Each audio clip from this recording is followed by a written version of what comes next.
Leo ni siku ya pili ya semina yetu na tutakuwa tukiendelea mbele kujifunza mambo mbalimbali, na nilisema tutakuwa tukitembea katika nguvu ya msalaba. Jana tumetizama, nikawaelekeza na kuwaonyesha kwa ufupi kazi nzima, kwa nini Kristo ilibidi aje na kuleta ukombozi kwenye maisha ya mwanadamu. Bwana Yesu asifiwe. Bwana Yesu asifiwe. Wangapi walikuwepo jana?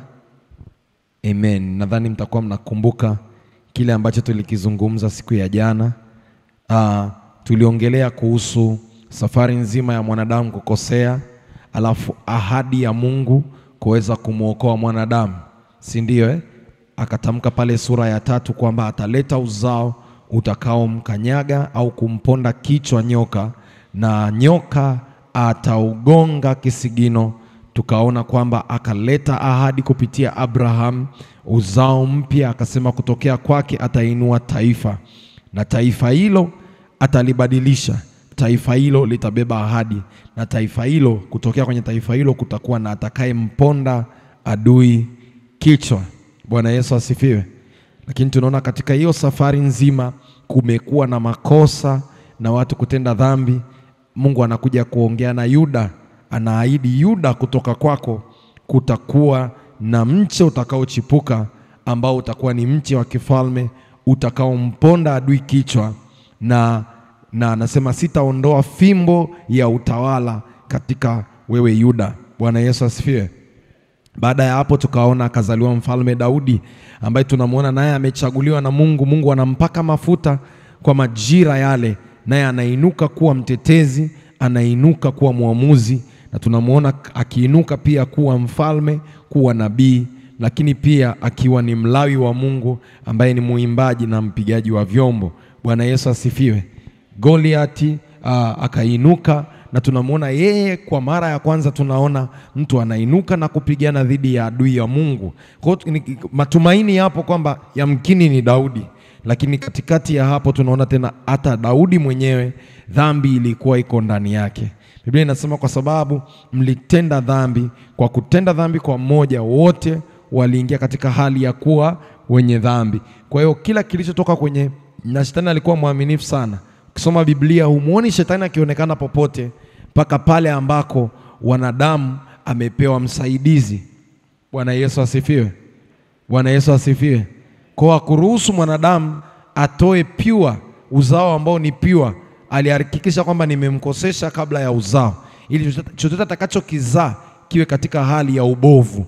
Kwa tunaona Daudi alikuwa na moyo wa kumpenda Mungu, na hata Mungu anamuita rafiki yake, lakini bado Daudi alitenda dhambi, akachukua mke wa mtu na akaua mume wa mtu. Kwa tunaona kuanzia hapo kukawa na, Mungu anasema kwamba atauvunja ule ufalme wa Daudi, na hata uvunja kwenye mikono yake. Anasema huu ufalme hautasimama. Kwa ukasambaratika makabila 12, yakabaki tu makabila mawili yenye ahadi, ambapo tunaambiwa sasa kutoka kwenye kiti cha Daudi atainuka mfalme. Bwana Yesu asifiwe. Na tunaona baada ya hapo pakawa na ukimya, wakaja wakainuka sasa manabii. Ule ufalme ambao ulikuwepo tunaona sasa kwa sababu ya dhambi na makosa ya watoto wa Daudi, tunamuona makabila haya yote, wana wa Israeli na wale makabila yaliyoahidiwa, yanaingia Babylon, yanatekwa, yanaingia kwenye utumwa. Kwa hiyo hakuna mfalme tena, sasa hivi wanatawaliwa na mataifa. Kwa ule unabii ambao umetamkwa ni kama hautokei tena, hata tumaini la kwamba kutakuwa na chochote hamna tena. Bwana Yesu asifiwe. Wanainuka manabii, na moja ya nabii ambaye ametabiri kwa ufasaha, na hicho kitu kimekuwa kikiendelea kutamkwa kutoka kwenye vitabu vya Agano Jipya. Tunamwona Isaya ambapo anakuja kusema atazaa mwanamke, atachukua mimba na kuzaa mtoto wa kiume, jina lake anaitwa nani? Emmanuel. Na anasema kwa uwezo wa Mungu atapewa kama ishara. Na tunakuja kuona sasa baada ya hapo, tukifungua Agano Jipya tunaona sasa huyu mtu anazaliwa ambao ni Yesu Kristo, ambao anarudia kukoti kule wakati Yusufu anataka kumwacha Mariamu, anarudishwa kwenye msingi wa neno la Isaya kwamba haujui kwamba mtoto huyu alishatabiriwa, na kwamba yeye ataitwa Emmanuel, Mungu pamoja nasi, naye atawaokoa watu na dhambi zao. Bwana Yesu asifiwe. Yesu anainuka, anaanza safari, anaanza kuonyesha ishara ya Mungu, anaanza kurejesha ufalme wa Mungu katika dunia. Anasema kama mimi naponya na ishara hizi nazozifanya ni kwa uwezo wa Mungu, basi ufalme wa Mungu umefanya nini?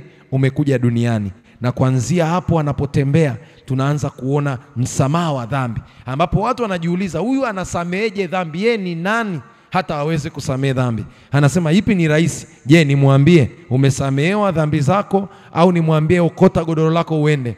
Bwana Yesu asifiwe. Anasema ili mjue yeye ndiye Bwana na yeye anaweza kufanya lolote, basi umesamehewa dhambi zako, jitwike godoro lako na uende. Na mtu anasimama na kuondoka. Kwa wakaanza kuona mkono wa tofauti wa Mungu katika karne au kipindi ambacho Yesu amekuja.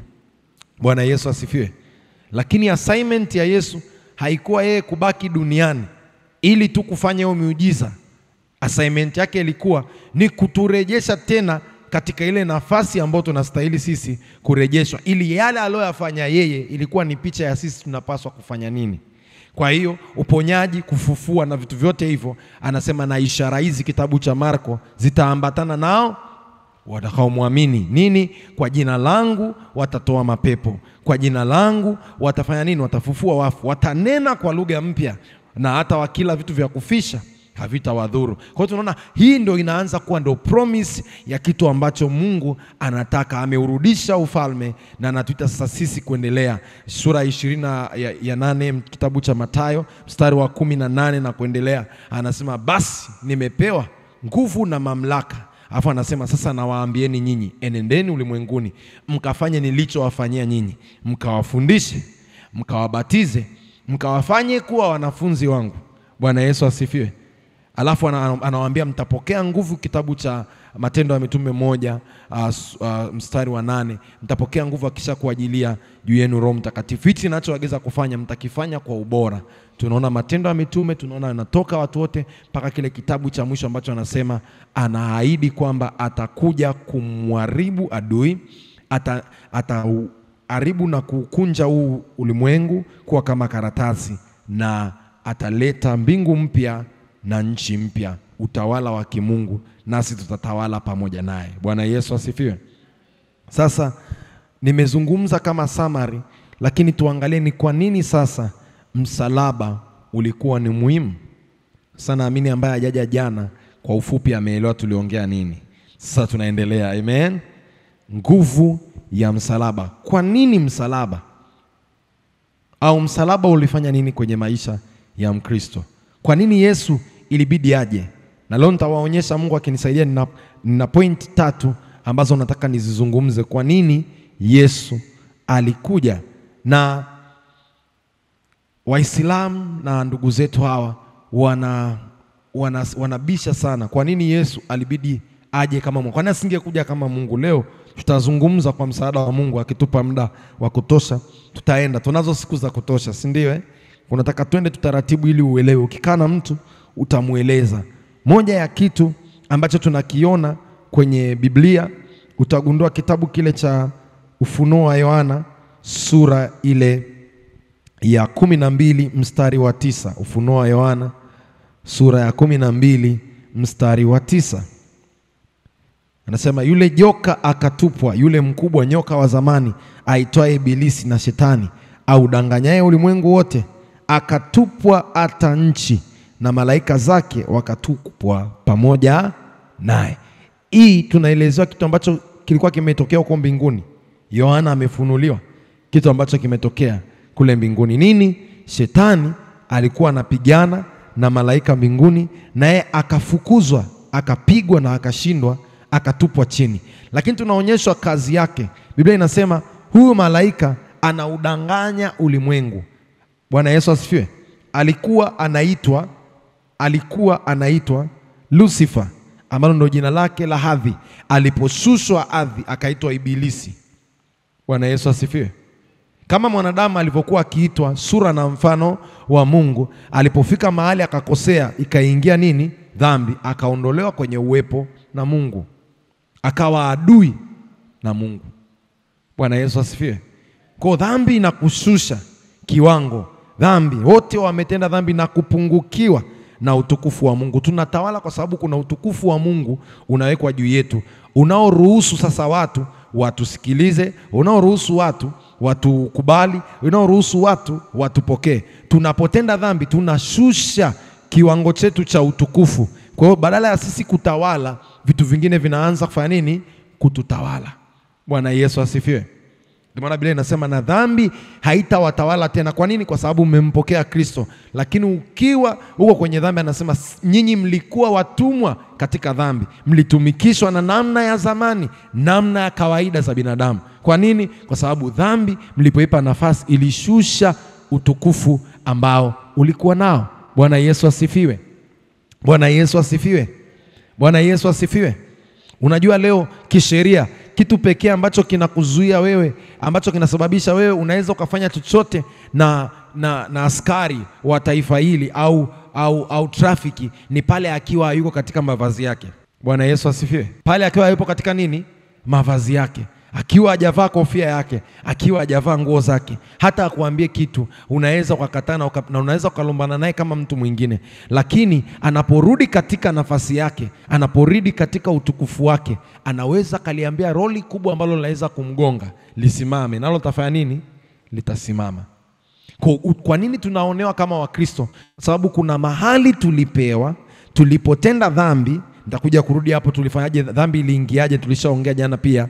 Tulipotenda dhambi tukashushwa, tukavuliwa mavazi, tukavuliwa nyadhifa ambayo tulikuwa nayo. Jeshini, ukiasi jeshi, wanafanya nini? Wanakuvua na kukung'oa nyota. Bwana Yesu asifiwe. Kwa adui alichoweza kukifanya tulipokosea, alichukua vazi letu naye akalivaa temporary kama ni yeye. Ndio maana Yesu alipokuja anamwambia hivi, ukikubali kuniabudu nitakupa ulimwengu huu wote. Amewezaje kusema sentensi hiyo? Kwa sababu anajua mwanadamu alipovua mavazi yake kwa kutokumtii Mungu, shetani aliyechukua yale mavazi akayavaa, yeye akawa mtawala kwa niaba ya mwanadamu. Bwana Yesu asifiwe. Bwana Yesu asifiwe. Bwana Yesu asifiwe. Sasa tunamwona anaitwa the deceiver. Hapa wanasema mdanganyi au anadanganya, lakini Biblia ya Kiingereza inasema ni mlagai. Ni mlagai. Mlagai ni mtu gani? Umeshaonaga kile wanasema kiini macho, mchezo wa kiini macho, si ndio? Mnaenda pale wanakuwekea hapa, wanaweka vile vinani afu wanazungusha hivi, wanakuambia iko wapi, iko wapi. Yule mchezo kuna kwaga na ulagai mwingi sana. Kuna saa hata ungefungua vifuniko vyote hamna chochote. Bwana Yesu asifiwe. Kwa hiyo shetani ni master wa ulagai. Anachokionyesha kama kipo, lakini kimsingi akifanya nini? Hakipo. Haleluya. Anapokuambia kuna amani, anakuambia kuna furaha, kuna kitu unakosa, lengo lake ni kukulagai. Kimsingi ni uongo anachokionyesha. Bwana Yesu asifiwe. Ndio maana Biblia inasema yeye ni kama mbwa mwitu katikati ya kusanyiko la nini? La kondoo. Wapo mbwa mwitu, atakuja huko, anajifanya kama malaika wa nuru, lakini kimsingi sio malaika wa nuru. Yeye ni cunning master, mzee wa vinyago. Anajua sana kutengeneza vinyago vinavyofanania ukweli. Yeye anaitwa kama simba angurumaye, lakini ni kama simba angurumaye. Lakini sisi tuna simba wa kabila la Yuda. Ndio maana watu wanaogopa sana shetani, lakini kimsingi shetani anachokuletea ni fotokopi, ana act kuwa sio. Bwana Yesu asifiwe. Sasa kuanzia adui alipoingia duniani, tuendelee mbele, mstari unaofuata, na mimi ngoja nifungue kwa sababu maandiko haya nilikuwa nayaangalia kutokea kitabu cha Amplified Version.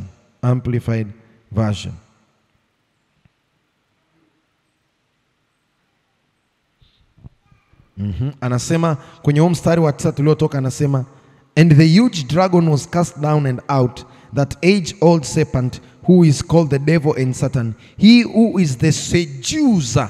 Hilo neno nalipenda. He is the seducer. A seducer ni mtu ambaye anakulagai kimahaba. Seducer ni mtu ambaye anajua nikikushika hapa, nikikuambia maneno haya nitaamsha hisia zako. Seducer. Kwa shetani kazi anaifanya, anakuja kukutongoza. He seduces you. Anajua huyu mtu ana udhaifu na kitu fulani, alafu anakitumia hicho kitu, anakileta kama sehemu ya kukulagai au kukutongoza. Bwana Yesu asifiwe. Bwana Yesu asifiwe. Na anasema huyu anautongoza ulimwengu mzima. Anasema he was forced down to the earth and his angels were flung out along with him. Mstari wa 10 inasema, mstari wa 10 anasema, nikasikia sauti kuu mbinguni ikisema, sasa kumekuwa wokovu na nguvu na ufalme wa Mungu wetu na mamlaka ya Kristo wake, kwa maana ametupwa chini mshtaki wa ndugu zetu, yeye awashtakie mbele za Mungu wetu mchana na usiku. Sasa ngoja nikuulize, hapa kuna shangwe zipi kwenye hii statement? Kwenye huu mstari, hiyo sauti kuu mbinguni au shangwe zilizosikika zilikuwa ni za kitu gani? Akati ameshatupwa, naye anakuja kujaribu ulimwengu, naye atakuwa ni mhukumu wa wanadamu. Kwa nini? Maana yake Mungu kwa mara ya kwanza anakuja kuthibitisha uweza wake. Bwana Yesu asifiwe. Bwana Yesu asifiwe. Mungu alipokuwa kama Nyerere, mnakumbuka zamani alikuwa anashindana na kivuli Yaani ni kimsingi umeshinda. Kwa sababu hakuna mtu ambaye anaweza akashindana na akavote kwa ajili ya akatoa kura kwenye kivuli au giza. Si ndio? Lakini tukisema sasa imekuja demokrasia, ni pale wanaweza wakasimama watu wawili na bado kuna fursa mmoja mwingine kushinda. Bwana Yesu asifiwe. Sasa hapo tunasema utawala mbadilika. Sasa hivi kwa sababu Mungu alikuwa ni yeye peke yake na hakujawahi kuinuka kiumbe ambacho kilitaka kushindana na ufalme wa Mungu. Sasa Mungu anasema mimi sitashindana na shetani. Sasa hivi ufalme wa Mungu umekuja kwa sababu kule duniani ninawaweka watu, wanadamu, watakao kuwa na sura na mfano wangu. Mimi sitashindana na shetani. Hata mbinguni Mungu hakumfukuza shetani. Vita ya shetani ilikuwa kati ya Mikaeli na malaika zake. Mungu hajawahi kuinua mkono kupigana na kiumbe chake. Shetani ni mdogo sana kwa Mungu kupigana naye. Ilichukua malaika mmoja tu pamoja na wale malaika wengine, wakawafukuza, wakatoka. Bwana Yesu asifiwe. Bwana Yesu asifiwe. Sasa tunasema wokovu sasa utaonekana duniani kwa sababu gani? Kwa sababu sasa Mungu ana uwezo wa kuuleta ufalme wake duniani. Na anauleta kupitia nani? Mwanadamu, ambaye shetani atakuwa anataka kumlagai, ambaye shetani atataka kufanya nini? Kumdhuru. Lakini Mungu amemchagua huyo. Sasa huyu mwanadamu ndio hapo tunaona, jana tumeongea, sitaki kurudi sana huko. Jana tumeona huyu mwanadamu ndio pasipo kujua kitu alichopewa akakubali kumkosea Mungu, na bila kujua akavua mavazi na mamlaka ambayo Mungu amempa, adui akaiokota. Na ahadi ya Mungu ukisoma kwenye kile kitabu cha Mwanzo sura ya 2 mstari wa 7 mpaka wa 8 ilikuwa kwamba akila tunda lazima mwanadamu huyu afanye nini? Eti mwanadamu aliambiwa kila tunda lazima afanye nini? Bwana Mungu akamfanya mtu kwa mavumbi ya ardhi, akampulizia puani pumzi ya uhai, mtu akawa nafsi hai. Mungu akajiingiza ndani ya mwanadamu ili mwanadamu awe hai. Uhai ukaingia ndani ya mwanadamu. Mstari unaofuata, Bwana Mungu akapanda bustani upande wa mashariki wa Eden, akamweka ndani yake huyo mtu aliyemfanya. Alipomweka mwanadamu, ukienda ule mstari wa 15 mpaka 17, Mungu alipomuumba akapuliza pumzi, akampa uhai, akajiweka yeye ndani yake. Huyu mwanadamu Bwana akamtoa huyo mtu, akamweka katika bustani ya Eden ailime na kuitunza. Panapofuata, Bwana Mungu akamwagiza huyo mtu akisema, matunda ya kila mti wa bustani waweza kula, lakini anasema walakini matunda ya mti wa ujuzi wa mema na mabaya usile, kwa maana siku utakapokula matunda ya mti huo utakufa hakika. Hakika utakufa. Lakini Adam ameishi miaka 900 na kitu, ndani 990. Sasa ukiangalia kifo, manake alipokula aliishi tu sana. Kwa hiyo inaonekana kama hakufa, si ndio? Lakini Mungu anaposema kufa, utakufa hakika, ilikuwa ni kweli. Tuendelee mstari unaofuata hapo chini, mstari wa 18.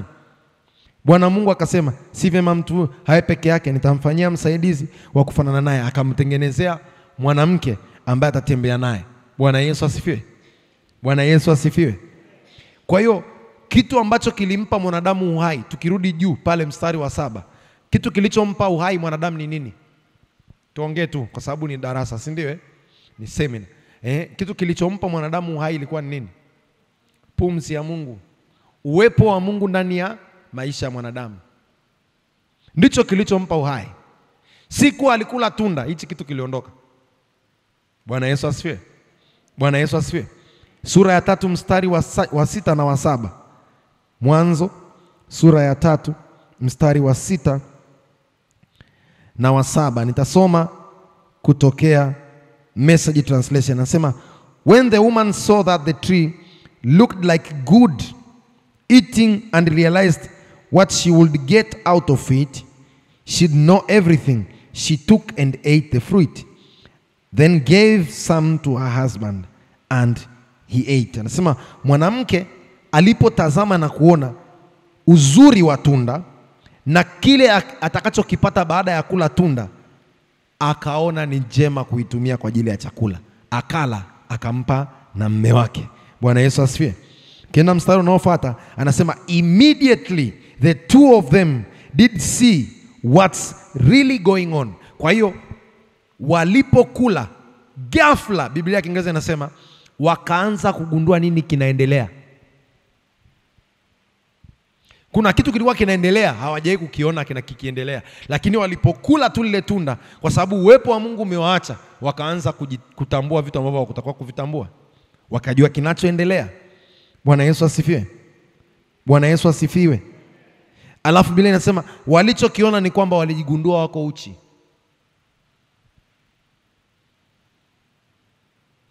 Walijigundua wako uchi na wakaanza kujifunika. Bwana Yesu asifiwe. Bwana Yesu asifiwe.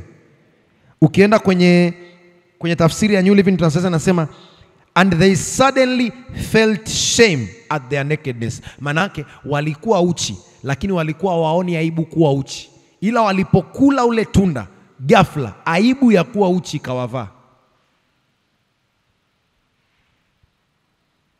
Bwana Yesu asifiwe. Bwana Yesu asifiwe. Sasa wameshafanya hili kosa, kufa wanatakiwa wafe, na hakika wameshakufa kwenye moyo, ambao hii dhambi hii itaenda kuleta mauti hata kwenye mwili. Maana Mungu hakuwa na plan ya mwanadamu afe. Na ndio maana alimwekea mti wa nini?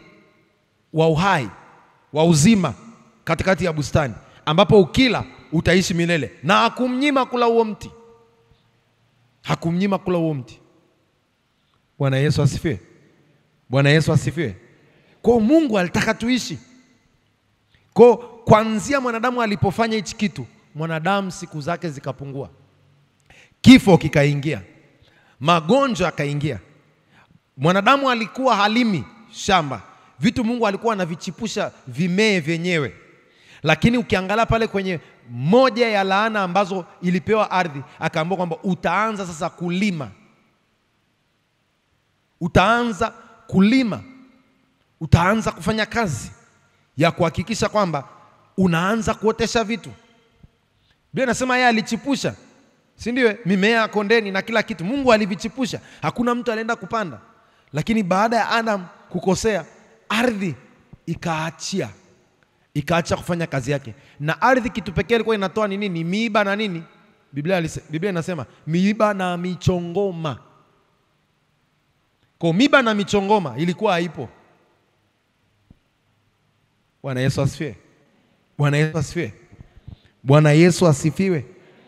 Kwa kuanzia hapo shetani akacheka, wanadamu wanaumia. Sasa Kristo anatakiwa aje, na kwa kosa hili lazima damu ilitakiwa ilipwe, kwa sababu ulimwengu wa roho, dhabihu anayoielewa ya juu ni dhabihu ya damu. Ni dhabihu ya nini jamani? Dhabihu ya damu. Na ndio maana msalaba unakuja. Ndio maana Yesu alibidi apigwe. Bwana Yesu asifiwe. Bwana Yesu asifiwe. Kwa hiyo tunaona moja ya kitu ambacho kilitokea, Yesu alibidi aje msalabani ili kufanya urejesho. Kitu cha kwanza nakiongelea leo, point ya kwanza, Kristo alikuja, ililazimika aje ili kuleta urejesho. Urejesho wa nini, pastor? Urejesho wa namna mwanadamu alipaswa kuwa. Mwanadamu hakupaswa kuona aibu akiwa yuko uchi. Mwanadamu hakupaswa hata ajue kama yuko uchi. Ndio maana Mungu anamuuliza Adam kwenye sura 3, anamwambia, umejuaje? Nani kakwambia kwamba wewe uko uchi? Je, umekula lile tunda? Bwana Yesu asifiwe. Bwana Yesu asifiwe. Na pale pale Mungu akawa mtu wa kwanza kutoa sadaka. Mtu wa kwanza kutoa sadaka kwenye Biblia ni Mungu. Alitoa sadaka gani? Alimchinja mnyama, kuavisha ngozi ya mnyama. Bwana Yesu asifiwe. Naamini hapa ndipo Kaini na Abeli baba yao na mama yao walipojifunza habari ya kutoa sadaka ya wanyama. Sababu Mungu mwenyewe ilibidi ili tu kulipia kwa wakati ule kile ambacho kimefanyika, alibidi mnyama afe ili kuhakikisha hawa watu wana nguo za kuvaa, ambao wakavishwa ngozi. Bwana Yesu asifiwe. Bwana Yesu asifiwe. Mathayo 1 mstari wa 21 inasemaje? Mathayo 1 mstari wa 21 inasemaje? Naye atazaa mwana, nawe utamuita jina lake nani? Maana yeye ndiye atakayewaokoa watu wake na dhambi. Kwa tunamwona msalaba, na Yesu kuja msalabani ilikuwa ni kuwaokoa watu na dhambi zao, kwa sababu hakuwa na uwezo tena wa kujiokoa. Kashaingia nafasi ambayo hapaswi kuwepo. Bwana Yesu asifiwe. Bwana Yesu asifiwe. Kwa mwanadamu amejiingiza kwenye matatizo. Na kama unavyojua Biblia inasema mwivi anakuja kwenye Yohana 10:10, si ndio? Mwivi anakuja kufanya nini? Kuiba, kuchinja na kuharibu. Alikuja kuiba nafasi isiyo ya kwake. Ukisoma kitabu cha Zaburi ya 115 mstari wa 16, 115 mstari wa 16, Zaburi ya 115 mstari wa 16 inasemaje? Zaburi 115 mstari wa 16.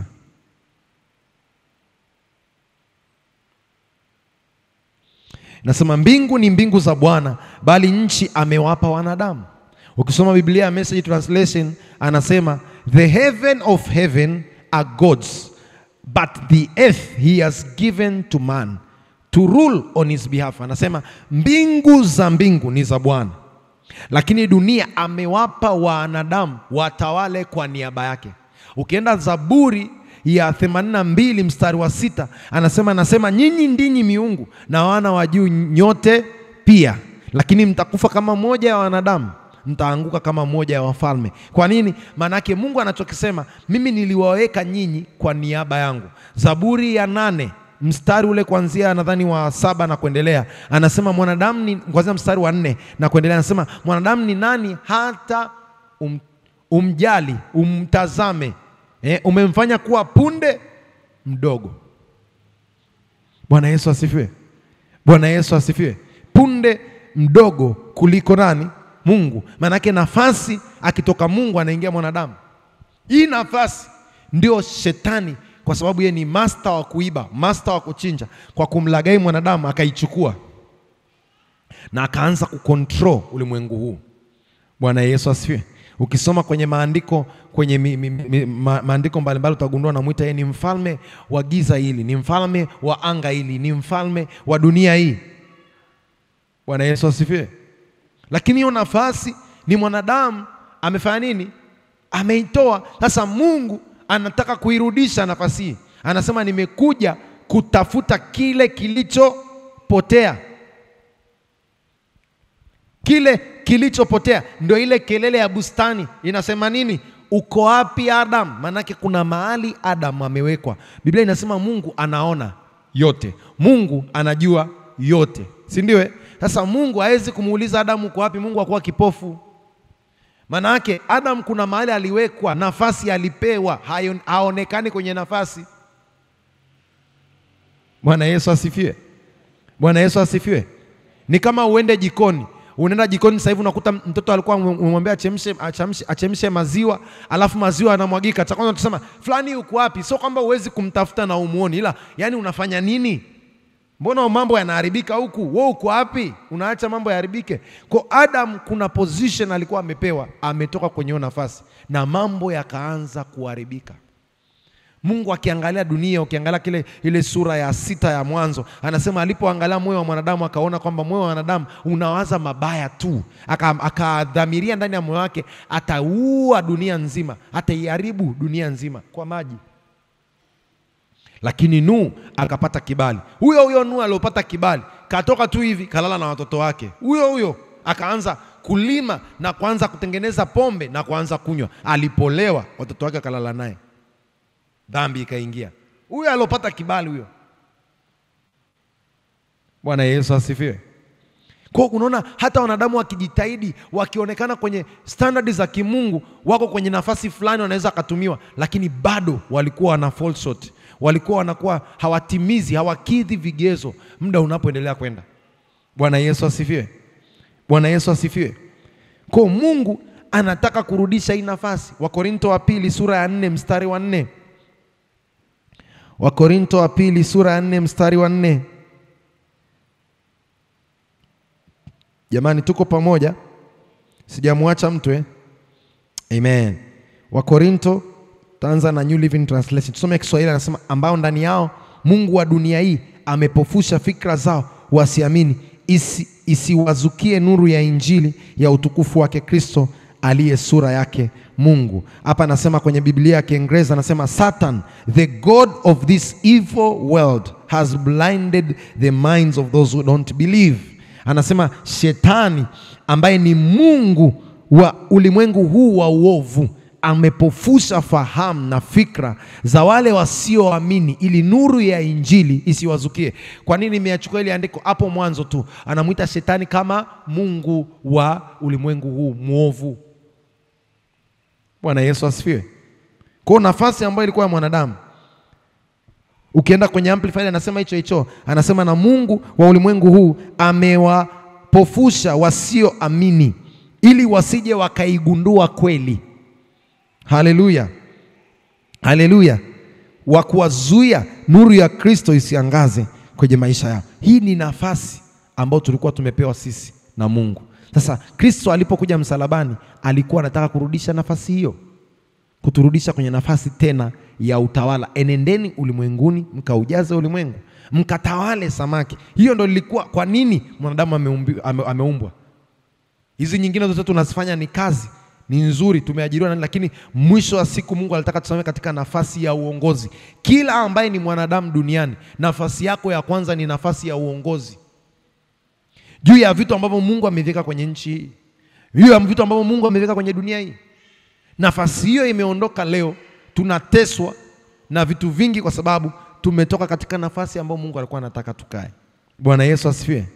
Tumetenda dhambi na kupunguza utukufu ambao tulistahili kuwa nao. Usichokijua ni hichi: Mungu haonekani kwa sababu Mungu ameendelea kutoa utakatifu wake kila siku. Kwa hiyo hawezi fikiwa.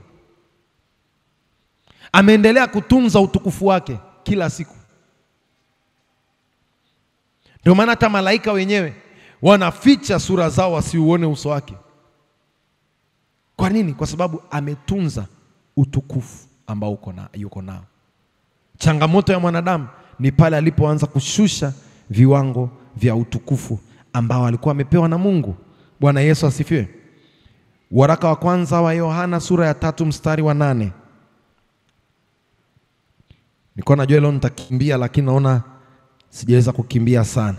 Atendaye dhambi ni wa ibilisi, kwa kuwa ibilisi hutenda dhambi tangu mwanzo. Kwa hiyo mwanadamu tu sio kwamba alitoka kutoa vitu vyake na mamlaka yake kwa shetani, lakini mwanadamu akajimilikisha chini ya shetani.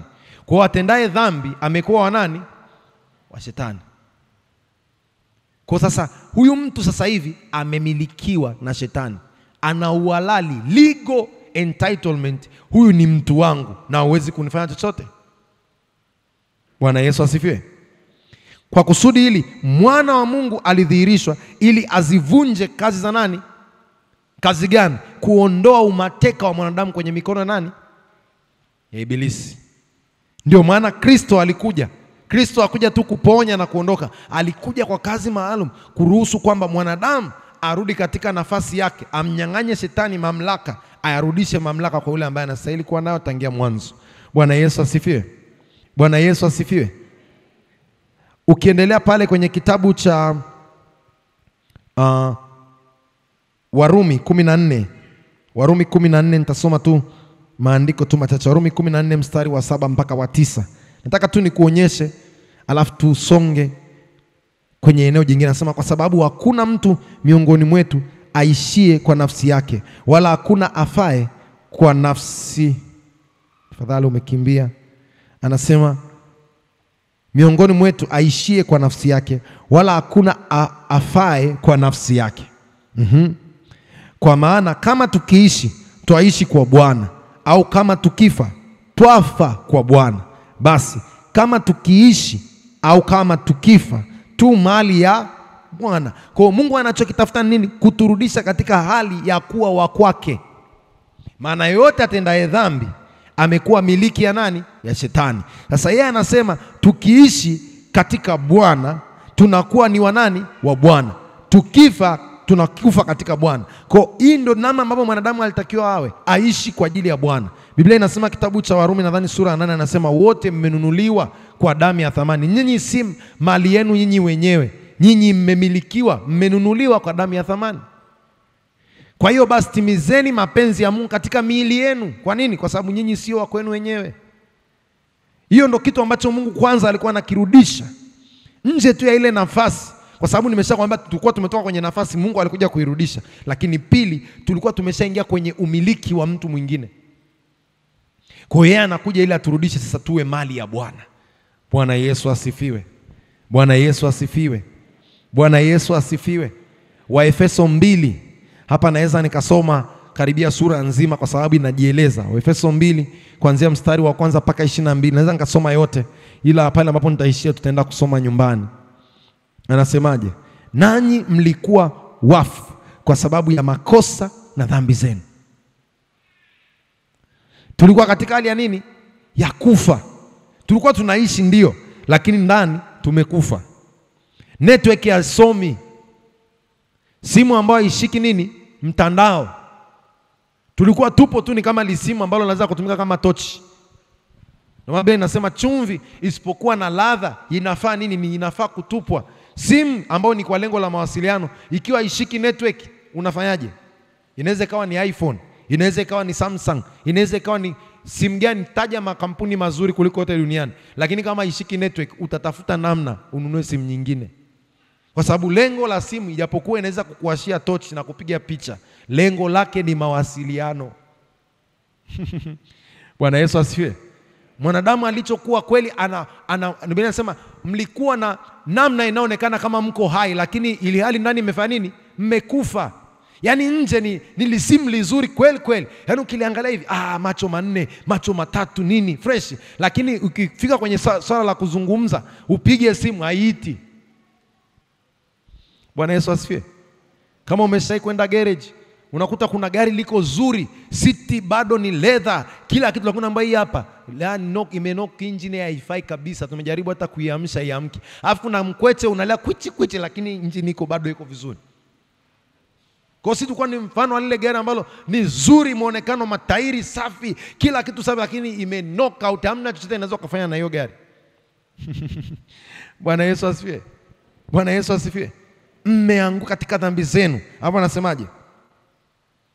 Ambazo mlizitenda zamani kwa kuifuata kawaida ya ulimwengu huu, ambaye baba yake ni nani? Ni Shetani. Na kwa kumfuata mfalme wa uwezo wa anga. Nani huyo? Shetani.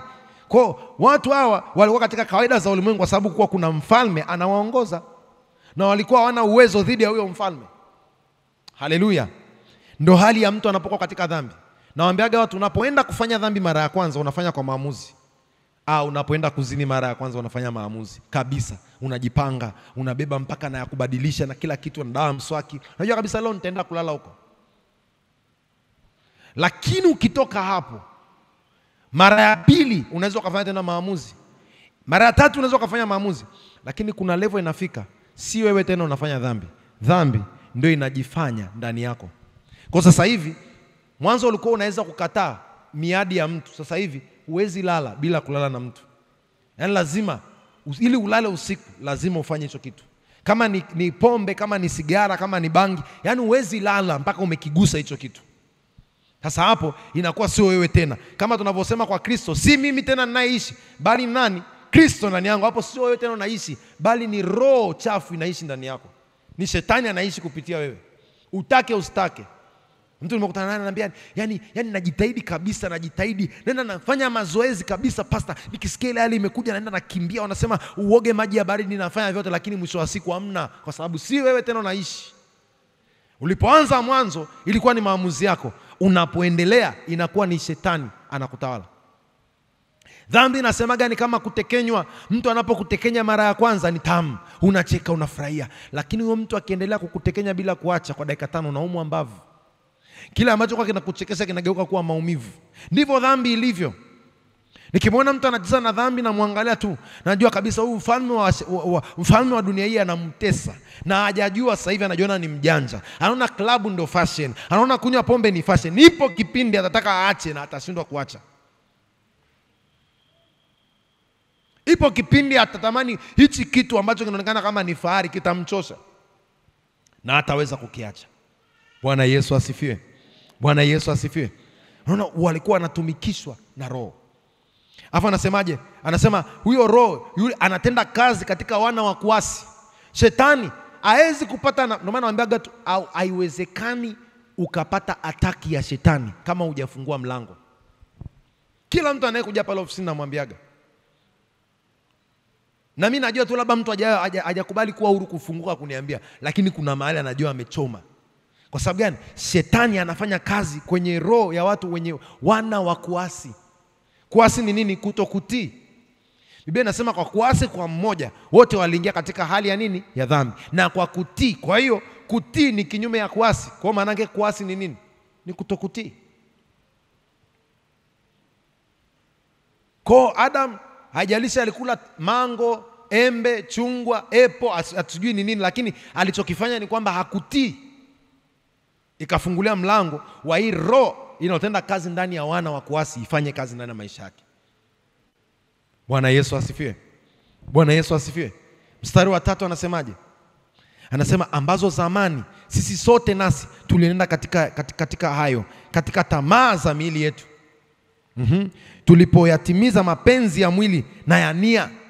Kwa maana yake Mkristo hataki kutimiza mapenzi ya mwili na nia yake. Anatakiwa atimize mapenzi ya roho. Bwana Yesu asifiwe. Bwana Yesu asifiwe. Tukawa kwa tabia yetu watoto wa hasira kama na hao wengine. Watoto wa hasira ni nini? Maana yake Mungu akitutazama anaona hasira dhidi yetu. Haleluya. Haleluya. Twende mstari wa 4. Lakini Mungu kwa kuwa ni mwingi wa rehema, kwa mapenzi yake makuu aliyotupenda, akafanya nini? Hata wakati ule ulipokuwa wafu kwa sababu ya makosa yetu, tulipokuwa wafu katika sababu ya makosa yetu, alituisha pamoja na Kristo. Ndio kwa nini lazima Kristo aje. Kristo alikuja kufanya kazi ya kutuisha pamoja naye, na tumeokolewa kwa neema. Neema ni nini, pastor? Neema ni hivi, mtu amemuua mtoto wako. Una option 3 za kufanya. 1, umshtaki kwenye serikali. 2, ulipize kisasi. 3, umsamee, alafu umwasili kuwa mtoto wako. Ndicho Kristo alichokifanya neema. Neema, watu waliompiga akawasamee, alafu akawachukua kuwafanya kuwa watoto wake. Hiyo ndio neema. Unapewa nafasi ambayo ustahili japo umezingua. Ndio maana nasema cha ajabu ni hichi kwamba sio sisi tulimpenda. Yeye alitupenda tukiwa katika hali ya dhambi. Na sisi anasema sasa tunampenda kwa sababu yeye alitupenda kwanza. Huu ndio upendo wa ajabu ambao Mungu ameufanya. Asubiri uwe perfect, asubiri uwe poa, asubiri kila kitu kiwe sawa, asubiri kwamba umetenda mema sana ndio akuokoe. Yeye alikupenda katika hali ya uchafu wako. alafu akajitoa kufa kwa ajili yako. Kwa hata ukienda kusimama mbele za Mungu, sio matendo yako yanayokupa wewe kushinda.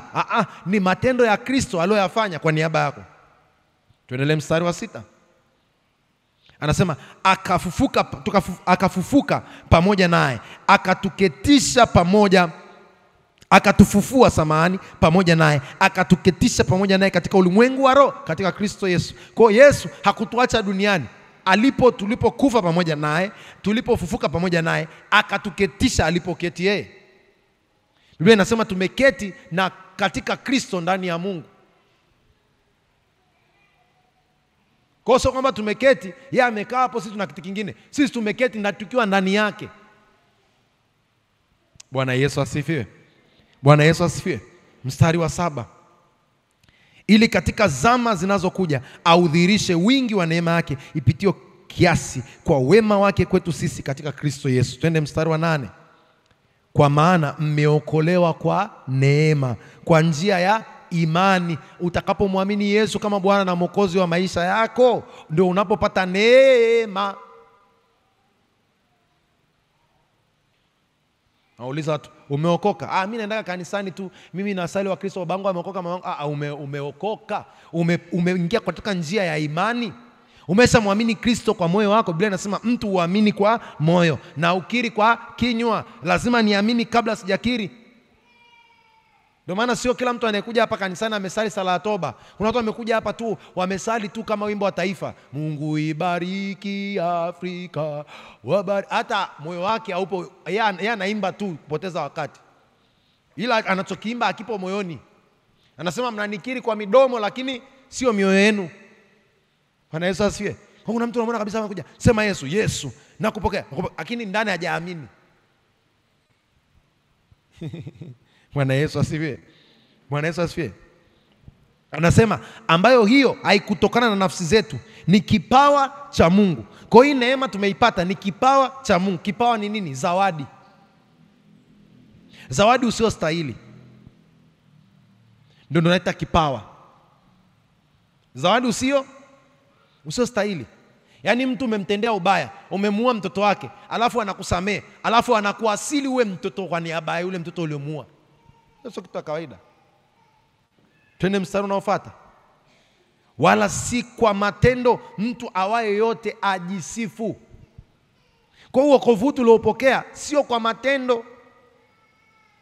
Ilimhitaji Kristo, maana matendo yetu yalikuwa hayafai. Isaya inasema matendo mema au matendo yote ambayo mtu anayafanya ni mema, akiwa ni nje na Kristo ni kama nini? Tambarabovu. Ndio maana watu wazuri hawaendi mbinguni, wanaenda watu walioamini Kristo. Wanaenda mbinguni ni ambao matendo yao yametokana na kazi ya Kristo ndani yao. Kwa sababu dhambi sasa hivi sio matendo ya nje, dhambi ni ya kwenye ufahamu wako. Amtazamaye mwanamke kwa kumtamani ameshazini naye moyoni. Kwa dhambi iko hapa kabla haijaanza kwenye matendo. Matendo ndio mimba. Dhambi kishatunga mimba inadhani kuasi kishatunga mimba kunadhani nini? Mauti. Bwana Yesu asifiwe. Mshahara wa dhambi ni nini? Ni mauti. Tuendelee, tunapoendelea mstari wa 10. Maana tu kazi yake tuliumbwa katika Kristo Yesu tutende matendo mema ambao tokea awali Mungu aliyatengeneza ili tuenende nayo. Maanake kila aliyeumbwa na Mungu aliumbwa kutenda mema. Mungu hakuumba majambazi. Kwamba kuna mapolisi ni ishara kwamba mwanadamu anahitaji ukombozi, anahitaji kurudishwa katika nafasi yake. Bwana Yesu asifiwe. Kwa sababu mwanadamu hakuumbiwa matendo ya kuua, mwanadamu hakuumbiwa matendo ya kuiba. Zile amri 10 tunazopewa ndio namna mwanadamu aliumbwa kufanya kazi. Kwa hiyo Mungu anatuambia nyinyi, kama mngekuwa ni simu hii hapa, kama mngekuwa ni hii simu ambayo nimeishika, nyinyi mnatakiwa mfanye 1, 2, 3. Nimewaomba ndani yenu kuna system inafanya 1, 2, 3, 4. Ndio zile amri 10. Anaposema usiue, manake kwenye sijawaumba ili muue, sijawaumba ili mtamani. Bwana Yesu asifiwe. Kwa hiyo alikuwa anatuonyesha kwamba tumeumbiwa kutenda matendo mema, lakini kwa kutoka kwenye ile nafasi tumeanza kufanya mambo yasiyo sahihi. Kwa hiyo ni kama simu ambayo imeingia kwenye maji. Simu iliyoingia kwenye maji inafanya nini? Ukitaka kubonyeza A inajichora makorokocho, si ndio? Ndio hivyo tulivyokuwa wanadamu. Ukimwona mzinzi, ukimwona muuaji, ni kama simu iliyoingia kwenye maji. Kwa sasa hivi ukibonyeza button ya A na inaandika Z, imefanya nini? Haifanyi kazi kama inavyotakiwa kufanya. Sasa Mungu anataka kuturudisha katika ile nafasi ambayo anataka tuifanye. Mstari unaoendelea anasema, mstari wa 11, kwa ajili ya hayo kumbukeni ya kwamba zamani nyinyi mlio watu wa mataifa kwa jinsi ya mwili, mnaoitwa wasiotairiwa na wale wanaoitwa waliotairiwa, yani tohara ya mwili iliyofanyika kwa mikono. Sasa hapa anaanza kuongelea kwamba injili imekuja kupatanisha watu ambao wametokea kwenye ufalme wa kutoka kwenye huo uzao wa Ibrahim na wale ambao hawako kwenye uzao wa Ibrahim. Nitakuja kuelezea kesho. Bwana Yesu asifiwe. Bwana Yesu asifiwe. Lakini tulichokiona hapo ni nini? Kwamba kupitia msalaba tumerejeshwa katika nafasi ambao tulikuwa awali tumeipoteza. Yohana 18:37. Yohana 18:37. Yohana 18:37 inasemaje? Anasema, basi Pilato akamwambia, wewe mfalme basi? Yesu akajibu, wewe wasema, kwa kuwa mimi ni mfalme. Kwa kuwa mimi ni mfalme, mimi nimezaliwa kwa ajili ya haya, na kwa ajili ya haya mimi nalikuja ulimwenguni. Yapi? Kusulubiwa, kuwekwa msalabani. Kwa nini? Ili nirejeshe. Kwa Yesu alizaliwa tu kwa ajili ya haya. Hizi vingine za kuponya za kunini kwa bonus, lakini alizaliwa kwa ajili ya haya. Nyakati anasema haya ndio alionileta duniani. Yesu hatukusikia maombi yake popote pale, lakini ombi la haya ambao alikuwa anaendea tuliusikia. Bwana, ikiwezekana kikombe hiki kiniepuke, lakini si kama nipendavyo mimi, ila mapenzi yako afanye nini? Yatimiwe. Bwana Yesu asifiwe. Bwana Yesu asifiwe. Ili nishuhudie kweli, kila aliye wa hiyo kweli hunisikia sauti yangu. Bwana Yesu asifiwe. Wakolosai 2:13 mpaka 15. Wakolosai sura ya 2 mstari wa 13 mpaka wa 15. Na hisi naweza nikahitimisha na hili, alafu tutaendelea kesho na pointi ya pili. Na nyinyi mlipokuwa mmekufa kwa sababu ya makosa yenu na kutokutairiwa kwa mwili yenu. Sasa taratibu, mtu anaweza kujiuliza hapa, mbona tohara imeingia? Si ndio? Anasema mlikuwa mmekufa kwa sababu ya makosa yenu na kutokutairiwa. Tohara ilianziaje? Kwa nini tohara? Tohara ilikuwa wana wa Israeli, ili udhibitishe kwamba umejitenga, you are consecrated, umejitenga kwa ajili ya Mungu tu, haufanyi mambo mengine ya kidunia. Wewe ni mali na unamilikiwa na Mungu. Ulikuwa unatairiwa, ulikuwa unafanya agano na Mungu kwa damu.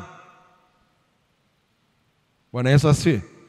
Kwa ile damu inaomwagika unasema, kwa damu hii inaomwagwa na hapa kwamba nitakuwa wa Mungu na sitamilikiwa na kitu kingine chochote. Sasa anasema nyinyi mlikuwa katika makosa na hali ya kutokutairiwa kwenu, manake watu walikuwa hawajajitenga kwa ajili ya Mungu, ndio anachomaanisha.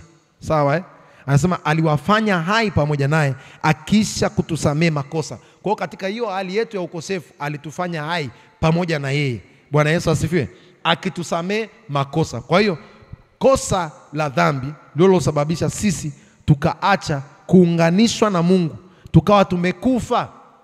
Yeye alipokuja akarudisha uhai nafasi tulioipoteza. Mstari wa 14, akisha kuifuta ile hati iliyoandikwa ya kutushtaki kwa hukumu zake. Kristo amekuja kuturudishia nafasi ambayo tumeipoteza, ambayo nafasi hiyo ni kwamba tuliuzwa na shetani, kama alivyokuwa mshtaki kwenye sura ya Ufunuo Yohana 12 pale mstari wa 10, alishakuwa na hati ya mashtaka ya uhalali wa kutumiliki. Sasa Yesu anapokuja, amekuja msalabani, kamnyang'anya hati ya mashtaka, kaigongelea msalabani kwa ajili yetu. Bwana Yesu asifiwe. Anasema ile ilikuwa ni hukumu ambayo ilikuwa na uadui kinyume na sisi. Ndio maana mimi kuna dada mmoja nakumbuka nilikutana naye, nikawa na mshauri, yuko kwenye ndoa na hazai. Wakutana nao wawili, mmoja yuko kwenye ndoa hazai, na kuna mwingine ambaye alikuwa anapata changamoto anapata mimba zinatoka. Nikamuita pale ofisini, nikamwambia, mahusiano yako wewe na mume wako yalikuwaje kabla ya ndoa? Hamjai kulala kabla ya ndoa nyinyi? Akaniambia, pastor, tulilala siku moja kabla ya ndoa na hakuna mtu alijua, na hata sikupata mimba. Kaambia sawa kabisa, hichi mlikifunika, hiki ndio kitu pekee adui anakitumia kuzuia. Sasa sisemi kila mtu ambaye anakosa mtoto ni hivyo, lakini kwao nilionyesha hicho kitu kwamba ndio hati ya mashtaka ambao shetani anaitumia. Huyo mwingine alikuwa ametoa mimba, alishatoa mimba karibia 5 kwenye ujana wake. Nikamwambia unajua ulichosema kwenye ulimwengu wa roho nini? Mungu sitaki watoto. Kwa kila ukitaka kupata mtoto sasa kwenye ndoa, mume wako akitafuta mtoto, hati ya mashtaka shetani anainua kwamba huyu kumbuka alitoa watoto, alipata watoto akawatoa, hakuwa tayari kupata watoto. Kwa nini leo unampa mtoto? Kwa Yesu alipokuja, alikuja kutoa hiyo hati ya nini? Ya mashtaka inayoinuliwa kinyume na wewe. Uhalali wowote ambao kitu ambacho kina uhalali kabisa ya kukuzuia. Kwa sababu ukisikia hati ya mashtaka, shetani ni mshtaki wetu mbele ya Mungu. Tukienda mbele ya Mungu na kuna masaa ya kuombea vitu kama hivi. Saa 6 usiku, maombi ya saa 6 usiku mpaka saa 9 ni maombi tunasema ni maombi ya governmental prayers. Ni maombi ya mnaingia kwenye nini? Kwenye mahakama ya Mungu. Pale unaenda na vifungu vya sheria ya Mungu kuhusiana na swala unalolipitia. Ndio tukapoa mfano ule mama ambaye alienda na kugonga kwa mtu kwa sababu ana mgeni usiku. Hakuacha kugonga, akapewa haki yake. Kwa sababu gani? Kwa sababu alijua majira ya kwenda kuomba. Bwana Yesu asifiwe. Bwana Yesu asifiwe. Kwa ukienda hapa, kuna namna ya kuyaomba hayo maombi ya kuondoa mashtaka. Baba, ninakubali nimekosea, sijitetei. So, yule mwanaume nilikuwa na shida sana, yule mwanaume nikaona kwamba hawezi kulea mtoto, kwa hiyo mimi nikaona sitaweza kusurvive nikaua. Ukienda pale Mungu, mimi katika ujinga wangu nilikosea, sikuwa naelewa ninachokifanya. Ninaomba ujitetei kwa chochote. Biblia inasema karibieni kiti cha enzi ili hali mmenyunyuziwa damu, muache dhamiri mbaya, mkaribie na moyo wa kweli. Warumi 10 kuanzia mstari wa 20 pale na kuendelea. Njoo na moyo wa nini? Wa kweli. Acha kujitetea. Sema kiukweli, Mungu mimi nimekosea. Sema kweli, Mungu mimi nimekuwa nikimasturbate, nimekuwa nikimwaga hizo mbegu. Mungu nisamee, sikuwa naelewa kile nilichokuwa nakifanya kwa kipindi kile. Nimefungua mlango wa kujizuilia. Bwana Yesu asifiwe. Bwana Yesu asifiwe. Bwana Yesu asifiwe. Bwana Yesu asifiwe. Afu unasema kwa damu ya Yesu sasa nalipiwa kila kosa na kila hati ambayo imechukuliwa iondolewe mbele yangu. Unaanza kuyaomba maombi kama hayo. Sasa unaona hapa ile hati ya mashtaka ambayo ilikuwa inaruhusu adui kukuzuilia imeshaondolewa, imegongelewa msalabani. Mstari wa 15. Mstari wa 15 anasema akiisha kuivua enzi na mamlaka na kuzifanya kuwa mkogo kwa ujasiri, akizishangilia katika msalaba. Biblia ya Kiingereza inasema kwamba mstari wa 15, Biblia ya Kiingereza inasema Mungu alimaliza makali na nguvu za shetani zilizokuwa zinatujia sisi kwa kufanya mkutano wa hadhara kuonyesha vile ambavyo watamshinda shetani. Kwa maana yake alikuwa anazichukua kwa ushahidi kabisa, kuziweka mbele ili kumaliza nguvu ya adui juu ya maisha yetu. Bwana Yesu asifiwe. Bwana Yesu asifiwe. Sasa hii nadhani nitaendelea nayo kesho, ambapo ni pointi ya pili. Unaweza ukaandika kitu cha pili ambacho msalaba umefanya, umetupa ukombozi, redemption. Redemption. Sasa kwenye miaka mingi, kipindi cha zamani, kuna mfano nimeupenda sana wa kule Marekani. Kulikuwa kuna mtu mmoja ambaye alikuwa ameenda katika auction, katika mahali ambapo wanauza vitu, katika mnada. Na huo mnada ilikuwa ni zile enzi za ukoloni. Kwa kuwa kuna binti mmoja wa Kiafrika, mtoto mdogo sana, alikuwa anauzwa. Na walikuwa wakikukagua, wanakukagua kama mtu anavyokagua ng'ombe, mtu anavyokagua nguruwe, mtu anavyokagua mnyama yote yule ambao unaweza kumnunua. Kwa hiyo kama ni mwanamke, watakuja, watakugeuza, watakuzungusha, wakuangalie, watakupima mikono yako, wataangalia, yani ulikuwa ni bidhaa. Kwa yule baba kati anaangalia wanaume wanavyoangaliwa, mtu anakuja anamwangalia mwanaume, anaangalia kama ana nguvu, anaangalia kama ana nini, anamnunua, anaangalia mwanamke kama anamfaa, anamnunua. Akamwona yule binti, na alipomwona yule binti macho yake akashikwa na hatamu. Aliposhikwa na hatamu, akawa amesimama pale anataka kufanya kitu, lakini wakati ule mnada unaendelea akaondoka ghafla na akarudi. Aliporudi alirudi na fedha. Walipoanza kumuuza yule binti, yule baba akapiga kelele, akamnunua kwa gharama ambayo hata kimsingi asingestahili kumnunua, kama mara 2 zaidi ya bei ya soko, na hakuna mtu alipinga. Kwa akamnunua yule binti, akaondoka naye. Akafika pale akapoa ile kamba ambayo binti, kwa sababu amefungwa miguu na amefungwa mikono, kwa hiyo wakiwa wanauzwa wanafunguliwa miguu, kwa hiyo unakuwa na ile kamba ya mkono, unamnunua kama ungevununua tu ng'ombe, afu akawa unaondoka naye, kwa akawa anamvuta, anambia nifuate. Yule binti alipomfuata, alipofika pembeni, yule binti akamtemea mate. Yule baba akamtemea mate. Yule baba akamwangalia, alafu akacheka sana.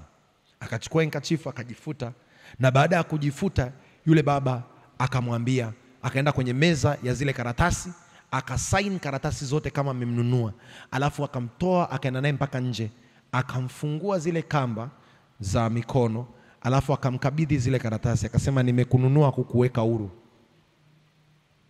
Yule binti akawa bado yuko kwenye hali ya kushangaa, hiki kitu mbona sikielewi?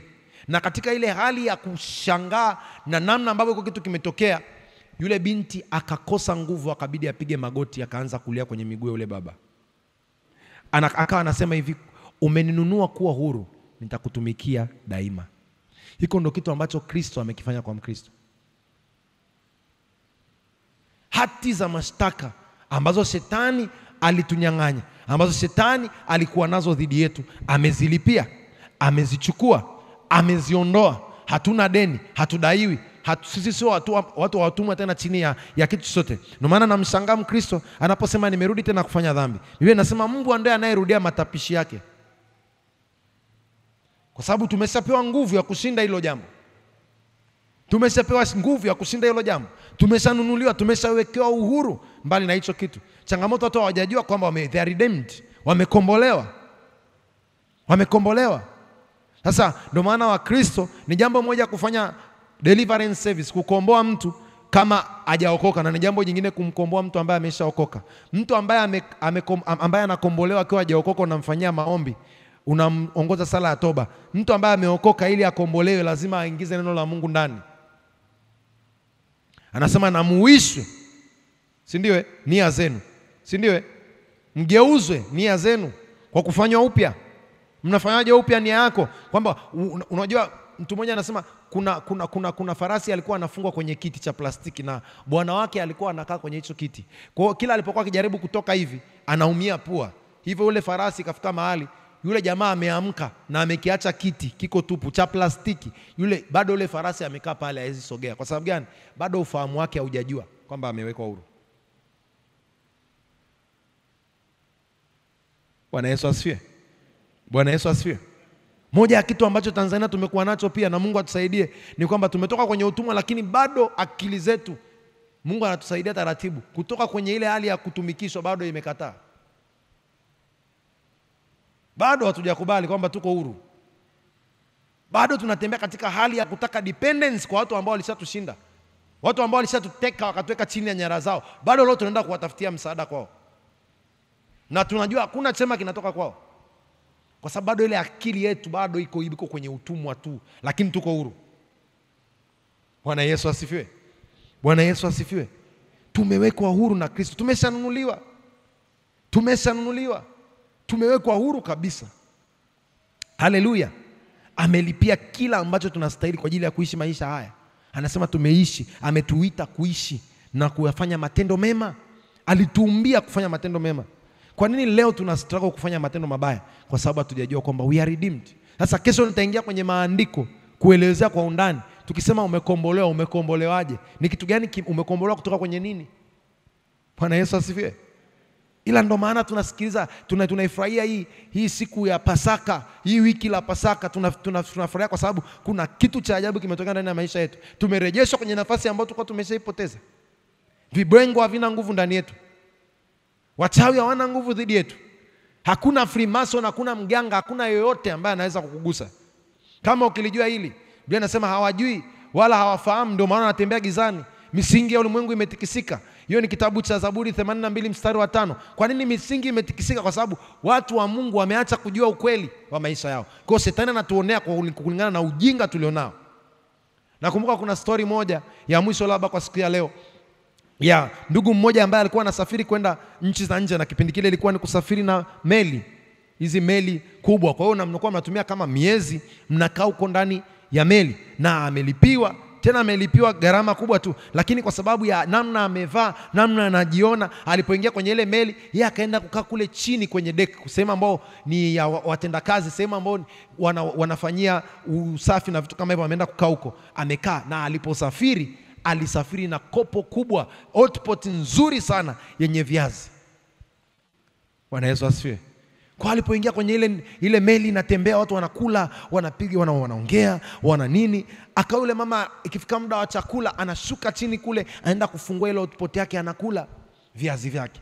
Lakini mwezi sio muda mchache, vile viazi vikaoza, na akawa anaendelea kula. Ana namna sasa, anabidi yale vile viazi vilivyooza ili aweze hata kufika, lakini akaanza kuumwa. Na siku anatoka kula, amegeuka, amekuwa kama mweupe fulani hivi, yani kuna namna ile imemharibu mwili wake. Mama, mtoto wake anamshangaa, mama nini shida? Mbona unaonekana hivi? Mbona kama unaumwa? Mama yake anasema yani, nimeteseka sana. Nini chakula nilikuwa nilibidi hata nilazimike kula viazi ambavyo kwa vimeharibika, kwa sababu unajua hii meli ni ya watu wa gharama sana. Nimeona vyakula vyao ni vya bei ghali sana. Nimeona hata nguo zao, ninajua mimi nisingeweza kununua. Kama mama, kila kitu nilikilipia, hadi chakula ambacho wamekula utakuwa ule. Kwa kuna watu wa Kristo wako hapa ambao wanang'ang'ana na mizigo yao, wanang'ang'ana na vitu vyao, lakini Mungu alishaokoa na vitu hivyo. Kuna maisha mapya kabisa ambao wanatakiwa wayaishi, lakini leo hii wanateseka kwa sababu hawajajua ukweli wa Kristo alifanya nini. Ni vitu vinachekesha, lakini ni ukweli unaendelea kwenye maisha yetu. Ni kama mtu umempa lift na ameng'ang'ania kwamba anabeba mzigo wake kichwani kwa sababu hataki kuharibu siti za gari yako. Lakini Mungu amekukomboa, amekupa uhuru, na bado unatembea na mzigo wa dhambi. Bado unatembea na kung'ang'ana na kadhambi kako. Bado unajiita mimi ni masturbator, bado unajiita mimi ni mzinzi, bado unajiita mimi ni mshirikina, bado unajiita mimi ni mchawi, bado unajiita wewe ni mgonjwa, bado unasema wewe ni mzinifu. Tayari Kristo alishaondoa mzigo. He redeemed us from the power of Satan. Ametuokoa. Biblia inasema akatutoa kwenye nguvu za giza, kwenye kitabu cha Kolosai sura ya 3, akatuingiza katika ufalme wa mwana wa pendo lake Yesu Kristo. Hakutuacha kwenye giza, alitutoa huko, akatuhamisha, akatupeleka sehemu nyingine. Kwa nini wewe bado unaishi kama unafanana na watu wa giza? Kwa nini wewe bado unanukia harufu ya jalala ambalo Mungu amekutoa? Bwana Yesu asifiwe. Bwana Yesu asifiwe. Mwambie jirani yako, umekombolewa, umerejeshwa kwenye nafasi yako. Haleluya. Kama uko hapa na unajisikia kwamba ndani kwamba kweli nahitaji ukombozi ambao unausikia kwenye neno la Mungu na uhitaji kwenye maisha yangu, hebu tuinuke wote, alafu tuombe. Inua sauti yako, mwambie Bwana, ninataka huu ukombozi. Kuna nafasi umenirudisha. Kwa nini mimi sioni hivi vitu vikitenda kazi kwenye maisha yangu? Kwa nini mimi sioni? Akati ile nafasi ya uumbaji, nafasi ya uungu umeshanipa, nafasi ya kutawala vyote. Kimsingi mimi sitaki kustruggle kupata kazi, niwe na elimu nisiwe na elimu.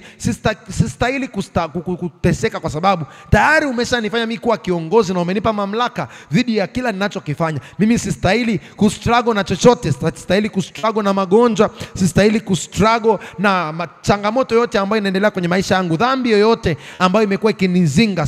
Sistahili kuwa hapo, maana tayari umeshanihamisha, na hati ya uhalali ambao adui anaitumia kinyume na maisha yangu umeshaichukua na kuigongelea msalabani. Bwana, ninajua ukombozi wako huko kwenye maisha yangu. Ninajua Bwana, wewe kwa kupigwa kwako msalabani, kwa kuja kufa msalabani, hukuniacha tu Bwana kwamba nimekufa katika dhambi, nilifufuka pamoja na wewe na nimeketishwa mkono wa kuume wa Mungu Baba ndani yako pamoja na Kristo. Katika jina la Yesu nimeketishwa hapo. Hapo ndio mahali pangu pa uhalali, hapo ndio mahali pangu pa kutawala, hapo ndio mahali pangu pa kumiliki. Asante Yesu. Ninarudi katika nafasi yangu, ninarudi katika nafasi yangu. Hiyo ndo nafasi yangu ya uhalisia. Bwana, dhambi ilipokuja ilinitenga na wewe. Wokovu umekuja, Kristo amekuja, ambaye kupitia yeye amenikuta nikiwa na gaagaa katika dhambi zangu, amenikuta nikiwa nimekufa katika dhambi zangu. Sasa na kitabu cha Waefeso sura ya 2 mstari wa 1, nilikuwa nimesha kufa katika dhambi zangu, lakini yeye akaniuisha, akanipa maisha mapya, nikapata maisha mapya mapya katika Kristo. Natamka maisha mapya. Asili ya kwetu haina mamlaka. Hiyo hati ya mashtaka ya kwamba watu wa ukoo wangu wana tabia fulani, wana struggle kuolewa, wana struggle kufanya kile, lakini Bwana, mimi nimehamishwa kwenye ulimwengu wa roho. Nimehamishwa. Hiyo sio hali yangu, hiyo sio hali yangu, hiyo sio kawaida yangu, maana mimi nimeinuliwa na kufufuliwa pamoja na Kristo. Nimeketishwa mkono wa kuume wa Mungu Baba. Ameondoa kila hati iliyokuwa na uadui dhidi yangu na kuzaa, dhidi yangu na kusafanikiwa, dhidi yangu na biashara nayoifanya, dhidi yangu na mafarakano kwenye ndoa, dhidi yangu na magomvi ya kwenye ndoa, magomvi ya kifamilia. Bwana, wewe umekuja kuondoa hati ya mashtaka, hati iliyokuwa na uhalali kabisa, ambayo adui ameitumia kushtaki maisha yangu, dhambi nilizozifanya, mambo niliyoyafanya kwa siri. Bwana, leo ninajua kwa Kristo kuja amenikomboa, ameninunua kama yule binti aliponunuliwa katikati ya dhambi, katikati ya makosa, katikati ya kuuliwa, katikati ya kuuzwa kama bidhaa, katikati ya kuchezewa na adui. Ulikuja Bwana ukayaona maisha yangu, ukaniokoa Bwana. Umenipa maisha mapya kuanzia sasa Bwana. Natamani kuyaona maisha hayo mapya, natamani kuyaona maisha hayo mapya, natamani kuyaona maisha hayo mapya katika jina la Yesu Kristo. Omba katika jina la Yesu, omba katika jina la Yesu, omba katika jina la Yesu, katika jina la Yesu. Unajua kuna kitu ulikosea, unajua kuna dhambi uliifanya, unajua kuna namna kwenye ndoa ulivyoingia kulikuwa kuna makosa mengi, yamkini ilikuwa katika ujinga, lakini adui ajali, anatumia hiyo kama mashtaka, anatumia hiyo kama mashtaka. Biblia inasema dhama za ujinga wetu Bwana alijifanya aoni, lakini sasa anatuita kutubu. Yamkini kuna hilo kosa ulilifanya bila kujua, yamkini kuna hilo kosa ulifanya bila kujua. Najua kuna mtu mwingine nilikutana naye anasema tulizaa watoto kwa ghafla tumebebanisha. Nikaona huyu mwingine tena amekuja kwa muda mchache, nikaamua tu nimtoe kwa sababu tusingeweza kumlea. Hiyo yote hiyo adui anaweza kuitumia kama hati ya mashtaka, kwa kuwa huo ni uuaji. Mwambie Bwana ni rehemu, Bwana nitakase, Bwana nisaidie. Ondoa hati iliyo na uadui dhidi ya maisha yangu. Kuna wengine umefanya, unajua ulichokifanya, uliogopa wanadamu, uliogopa wazazi, uliogopa watakuonaje, uliogopa wengine, waliogopa kanisa, kwamba nimepata mimba hii, nikienda kwenye hilo kanisa watanihukumu, watanitenga. Ukafanya ili kutunza heshima yako, ili kutunza usitengwe, lakini ukaingia kwenye uadui na Bwana. Mwambie Bwana nisamehe. Adui asitumie hati hii kinyume na mimi, adui asitumie hati hii kinyume na mimi, katika jina la Yesu, katika jina la Yesu. Wengine mmekuwa na tamaa mbaya, tamaa isiyo stahili. Mwambie Bwana ni rehemu, oh Bwana nitakase, oh Bwana nisafishe, oh Bwana ni rehemu, oh Bwana nitakase. Ninakubali nguvu ya msalaba, ninakubali nguvu ya msalaba, ninakubali nguvu ya msalaba ikaanze kutenda kazi kwenye maisha yangu, ikaanze kutenda kazi kwenye ufahamu wangu, ikaanze kutenda kazi kwenye hisia zangu, ili niwe hai tena, ili niishi tena, ili niwe hai tena, ili niishi tena. Oh Jehova ni rehemu, oh Jehova nitakase, oh Jehova nipatie haki yangu, kwa jina la Yesu, kwa jina la Yesu. Nimekaribia kiti cha rehema na moyo wa kweli. Sijaja kujitetea Bwana. Wengine wanaweza wakawa wanajitetea, lakini mimi sijaja kujitetea Bwana. Kweli Bwana, sijaishi ninavyotakiwa kuishi. Kweli Bwana, nimekosea. Kweli nimeanguka mara mingi. Oh Jehova ni rehemu, oh Jehova ni rehemu, oh Jehova ni rehemu. Nisikie mtu akiomba ombi hilo, nisikie mtu akiomba ombi hilo, nisikie mtu akiomba ombi hilo. Unayajua maisha yako, unayajua maisha yako, unayajua maisha yako. Biblia inasema hivi, afichaye dhambi hatofanikiwa, afichaye dhambi hatofanikiwa. Ni kama uende mbele ya daktari alafu utaki kumuelekeza ni nini hasa kinaendelea, ni wapi hasa panauma. Unapokuambia ufungue utaki kufungua. Kristo anatujua, Kristo anajua tuna kovu wapi. Kristo anajua hii changamoto hii sio kwamba ni hauwezi, hii ni kwamba ni wewe mwenyewe umekuwa mdhaifu. Sio kwamba mtu amekuingiza, ni wewe umekuwa mdhaifu. Mwambie Bwana, sijaja kujitetea, sijaja kujitetea. Umesema tukiungama dhambi zetu, wewe ni mwaminifu na wa haki kutusamehe na kutuondolea udhalimu wote, kutuondolea ile athari ya dhambi kwenye maisha yangu. Unaweza kuiondoa. Baba, ninatubu. Baba, ninaomba msaada wako. Sema, Bwana Yesu, niko mbele zako.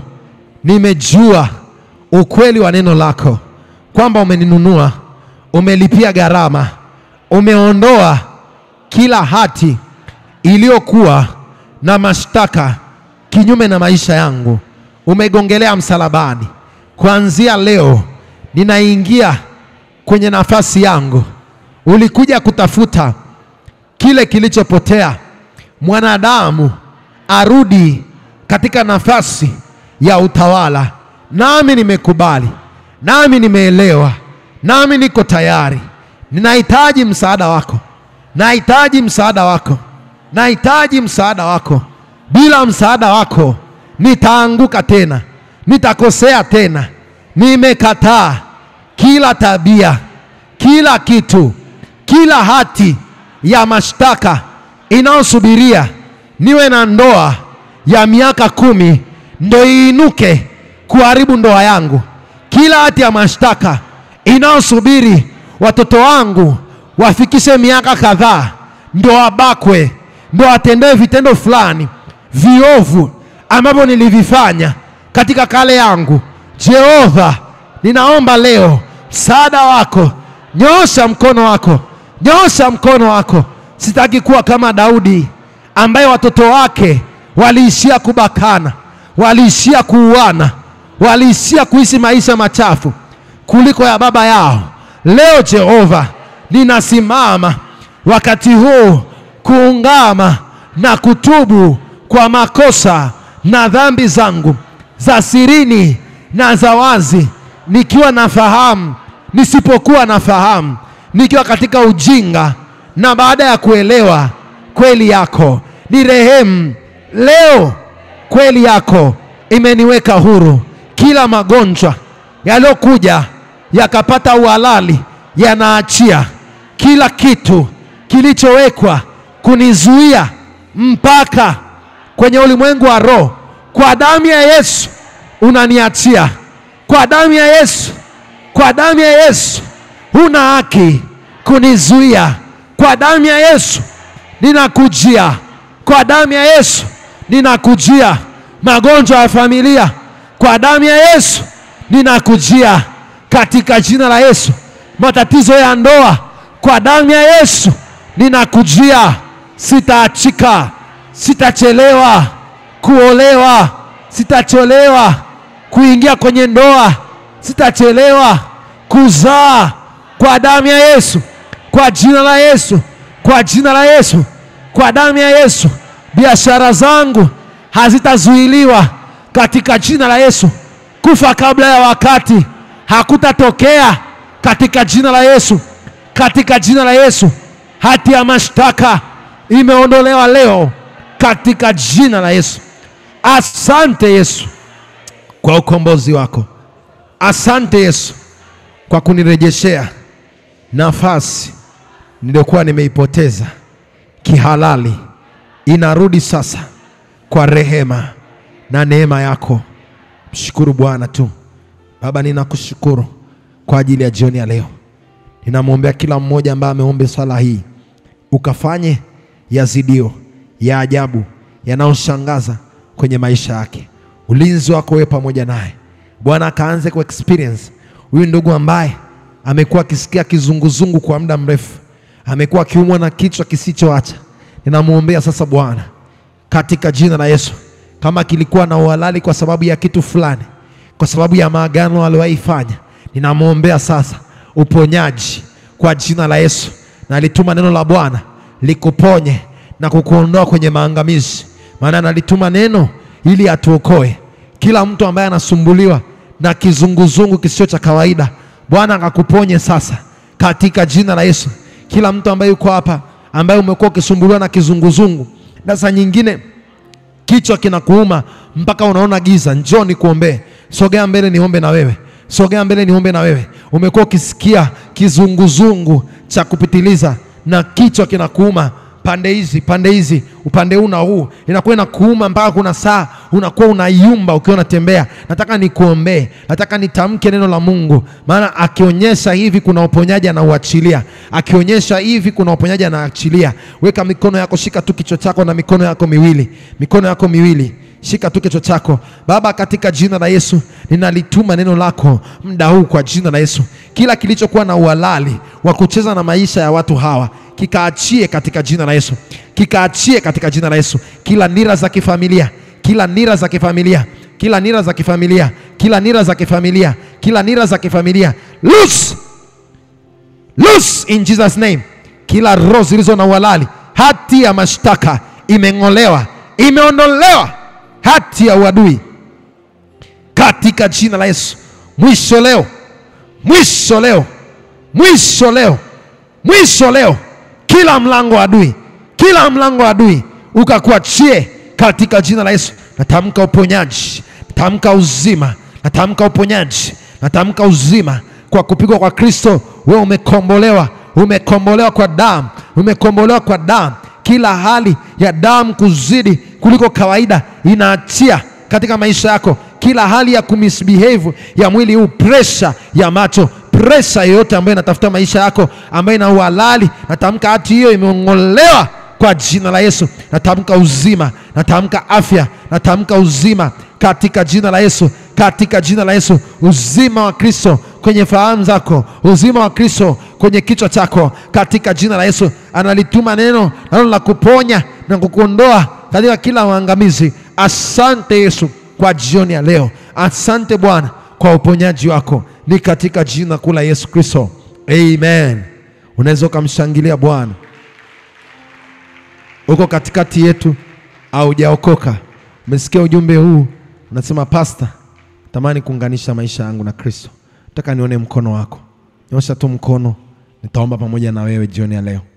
Ni mara yako hujawahi kuunganisha maisha yako na Kristo, na umesikia ujumbe huu unasema pastor, nimeelewa, natamani kuunganisha maisha yangu na Kristo, nipate hivyo ulivyovifundisha.